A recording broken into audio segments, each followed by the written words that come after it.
everybody, and welcome to the GSM's Pride.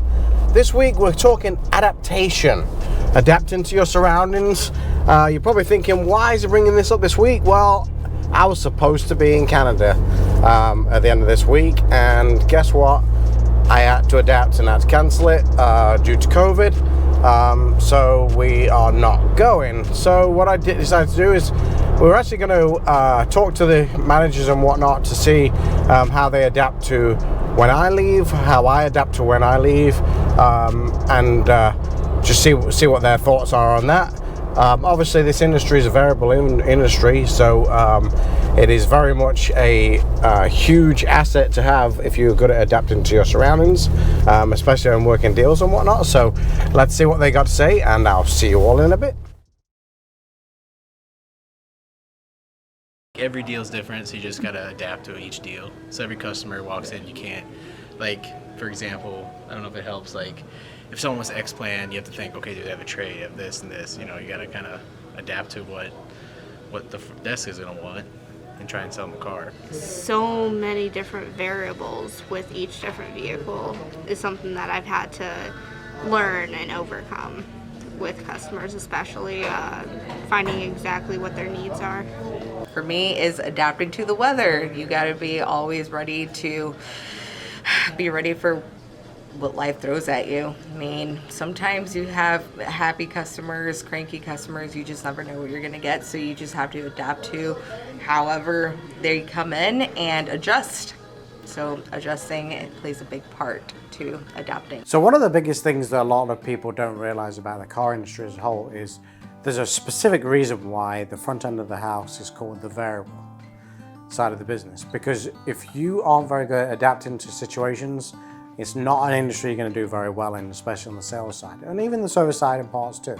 This industry, you have to figure out how to adapt on a dime, literally. There are different situations that could happen in a matter of minutes, a matter of hours, a matter of days, that you have to figure out how to change and come to terms with and actually come up with a solution to at the same time. So do you adapt mid-deal sometimes? Yeah, find out, you get your information, you investigate, you find out what they're trying to get, what they're trying to accomplish, and you just work it. When it comes to customers and adapting to different customers, a lot of it's mirroring them. A lot of people like common ground like that, so if I can be a little bit more like them, yeah, I mean, it's kind of got to be a chameleon in adapting that way.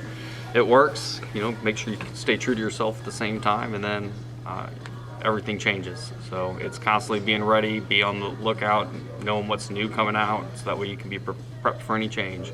No deal is exactly the same, no customer is exactly the same. So being able to change, kind of mirror people is a big key process to this whole car sales thing, and just being able to really, I guess, get along with everybody in their own way without making it seem like too fake in a way. But yeah, I mean, it's a day-by-day job for sure. You gotta always be changing. It's essential. What Bruce Lee said, you have to be like Walter. You know what I mean? I like to every customer is like a fingerprint. It's unique own experience all to itself, and you have to treat it as such. Adaptation is essential. You have to be able to adapt on the fly, in the second, in the minute. From day to day. No day is the same. So in the middle of a deal, that's really the prime time for adaptation, to be quite honest with you, because you're dealing with humans and you don't know how true everything they're saying is or how factual it is. I don't want to say it's a lie or not, it's just the fact that they may not know either. And you have to somehow walk a customer down a very specific path, dealing with all these obstacles as they come up. And it's not really that they are difficult in the sense of they're awkward, but there's going to be times where you may have to figure out the real solution to that, and you might be the only option for that solution. So that's one of the biggest things you've got to take into consideration when selling cars specifically, is you better be on your toes and know how to deal with the situation at the drop of a hat. So what's the hardest thing to adapt to? Like, what's the hardest thing to deal with in this business? Even to this day, you've been doing it forever. How long? What's the hardest thing? I think I've said this in one of our talks before. I think the hardest thing in this business is doing everything you're supposed to do and still not getting a deal. I think that may be the toughest thing to deal with. There's a lot of stigmas that comes with the position of being a salesperson and things like that, and having to get someone to trust you, and then taking that trust and again, I think salespeople are different. You know what I mean? And I only really can speak from personally. I approach this job with a ton of integrity, and I sell a car to someone like I'm selling to my mom. And so with that comes, I'm honest, I'm not sugarcoating anything for, just for the deal. And when you do all that, you put your best foot forward and still come up short. Yeah. It's a tough pill to swallow sometimes, especially when you're discussing pricing and things like that. And of course, a customer always thinks there's more. There's always more. And there's no more. And this is a really, really good deal. And I went and fought, my bosses and my managers for this really, really good deal. And you still fall. It's tough. It's a tough pill to swallow. How have we had to adapt, both in this store but as a business in general, to changing, health conditions in the world? So everyone's seen that the car industry as a whole during COVID is actually booming. It's not taken a hit by any stretch of the imagination. Yes, we don't have the inventory, but supply and demand has helped help that situation from the industry as a whole to be better. It's COVID kind of went hand in hand with the auto industry, because we're talking about adaptation and how good the industry is adapting to things. Well, that's really what they did during COVID. We all had to change on a dime the way people would just walk into work. You couldn't just allow people to wander in and do whatever they wanted to. You had to make sure they're masked, or make sure they were health checked, or make sure they're vaccinated or not vaccinated. There are so many different things that really changed it, and it just really sums up the fact that the car industry is very good at adapting to its surroundings, and that's really what we did. It's been a struggle for the last 18 months, 2 years for sure, trying to change so much that's not relevant really to selling a car, but that hits the nail on the head. It's why the car industry has succeeded, I think. Well, it's this last year and a half, 2 years has been all about adapting and changing, because the business is completely flipped over on its head from what it was and what most of these people that have been here have been used to.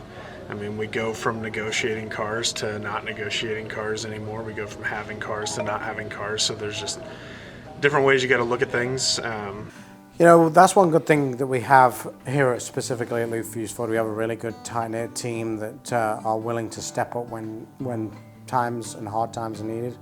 When you have a person exposed or even just out with COVID, everyone else has got to step up and fill those shoes. And one thing we've got at this store specifically is everyone's willing to do that. And we've found ways to make sure that when we have one or two people down, it hurts, but not really on a grand scale. We can still make sure that everything needs to get done.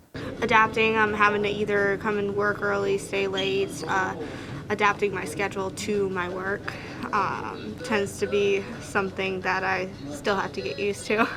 Adapting to higher volume of customers, whereas at the Metro store, it was more like a ghost town. Like, you'll see one or two people a day, and then here it's like adapting to a lot of customers. So it's fast paced, and you got to adapt to that. And it's really nice because it makes the day go by faster. When you're changing positions, a lot of people think it's all glamour and glitz. And the problem is you really have to, and I'm going to kind of be broad here, you kind of have to change your entire mindset. The reason being is when you become a manager, you in the past, when you're a salesperson, everything you do and your success is reliant on one person, that's yourself. Excuse me. The problem is when you become a manager, your success is reliant on everybody else. So you have to adapt a lot of your mindsets to a lot of other people's mindsets and try and get them to do the things that you want them to do. Or even yourself, your day might change 180. because one minute you're worried about what you've got to get done, now you've got to worry about what everyone else is doing and how you're going to still achieve the same goals. So changing position is probably one of the hardest things to adapt to, for sure. Now, you, being that you've moved up quite a few times and are moving up again, how is that going to play into your life as you continue to move forward? I'm going to have to adapt a whole new way of doing things. So it's going to be a lot of listening, a lot of being keen on what's going on around me, paying attention, picking up cues of the way things are done differently, just making sure I can constantly keep my head on a swivel for any changes that are coming. I think a lot of managers probably are the slower ones at adapting to their surroundings rather than salespeople. And I think the reason that is because it's such a different dynamic when you're a manager versus a salesperson, that I think a lot of or coming into management, they try and utilize the same skill set they have as a salesperson, and it's really not even close. Adaptation, if there's anything that I've had to do in this business, it's adapt. Because I've been doing it since the wheels on the car were square. The technology that I've seen, going from notepads and spiral notebooks to these computers that track everything that you do, if you don't adapt to it, it'll break you mentally. So what I like to do is get with these young kids who grew up with the technology. If I'm having a problem, they could show me. I'm pretty good at learning. But anytime that you get stuck, don't ever be afraid to ask for help.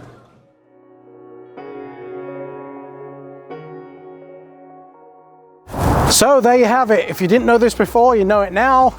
You have to be adaptable in this industry. It's a very volatile, very quick moving, quick paced, quick decision making industry. So you saw from all the guys and girls there that you have to be adaptable. Unfortunately, in this business, it's one of those things. So if you are looking to get into this industry, keep that in mind. If you are stuck in your ways and don't like change, probably not the best idea for you. But if you are good at thinking on your feet and adapting, then this might be a really good industry for you to be in. So as always, I'm going to stick up another link to a video up on this side.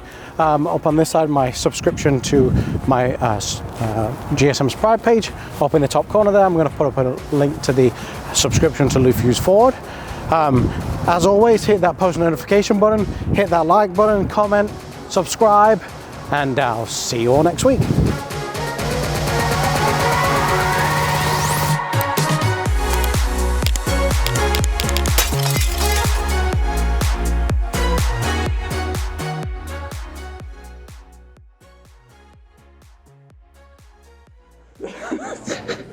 We're talking adaptation this week, John. How do you adapt in the car business? Talk to me about adaptation. Well, basically, on a day like today, I will stand in a walk-in freezer for 15 to 30 minutes and then put my winter clothes on and then come into work to adapt to the beautiful weather that we have today. Because you paid for it. I don't even know what to do with you.